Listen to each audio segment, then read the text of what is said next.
We know contracts can be boring, but they're also important. This video will highlight some key points. Be a good neighbor.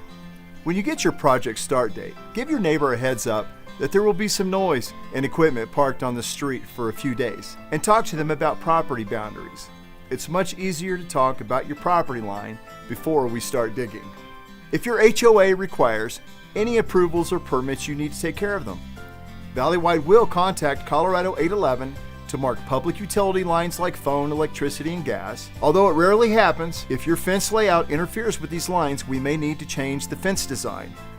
And if you choose to keep the same fence layout despite our recommendations, you will be liable for any damage caused. Colorado 811 doesn't know where any private utility lines are on your property. You will need to mark anything that could be damaged during the project. This includes sprinkler lines, irrigation, TV or internet wiring, French drains, walkway lighting, and anything else that could be affected. Also, be sure to mark any privately installed electric, gas, or water lines leading to storage buildings, garages, swimming pools, and so on. You're also responsible for marking your property boundaries. If you aren't sure where your property ends, hire a professional surveyor to mark the corners before we arrive. Valleywide can arrange a professional survey for a discounted fee much lower than standard survey fees. Oh, and we'll need access to hose water and 110-volt outlet, so make sure those are accessible. Your project coordinator will provide a 2-week window, and work will begin as the date nears. Valleywide will contact you again to inform you when the dig and set crew will come out. We typically let the post set for 1 to 2 weeks, and then the finish crew will come out and finish the job.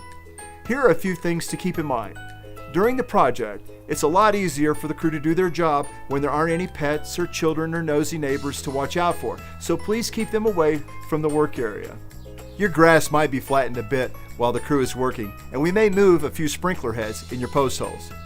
Our installation crews clean up after themselves, and your lawn should have no problem recovering from the project.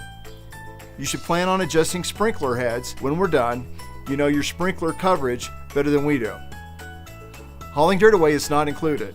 The crew is happy to dump it somewhere in your yard, but keep in mind it isn't topsoil.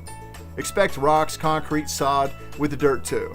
Fence posts can fill an entire wheelbarrow, so plan on a lot of dirt and debris. There may be gaps. Some gaps might be large enough to require changes to your yard to keep pets in. This can be fixed by adding some mow strips or topsoil. Our project estimates are usually quite accurate, but it is still an estimate. Costs are based on actual fence installs, so there may be some variation between the estimate and the final cost. Please be sure to review the contract and ask your project coordinator any questions you may have. Thank you for trusting Valleywide with your project. We look forward to working with you.